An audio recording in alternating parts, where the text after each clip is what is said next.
Migrants from China are now the fastest growing group of people entering the United States illegally from Mexico. China? Why are we seeing these growing numbers? Here's what we know. New York? Customs and Border Protection reported more than 24,000 Chinese migrant encounters at the southern border last fiscal year.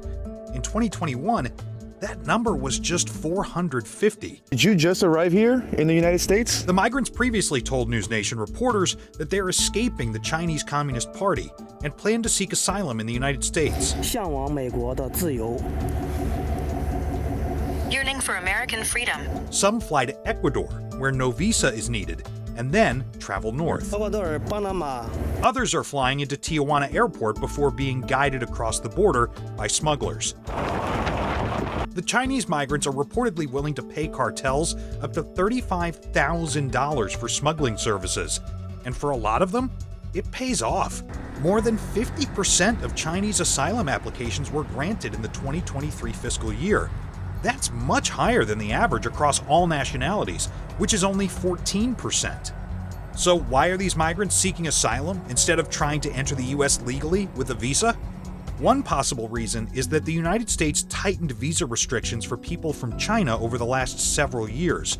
In 2016, the US issued 2.2 million temporary visas. In 2022, that number dropped to just 160,000. They've always consistently had high numbers of asylum seekers. I think second to that is the processing times in the embassies, the US embassies in China are taking so long. Also, it's getting harder for a lot of them to maybe get tourist visas.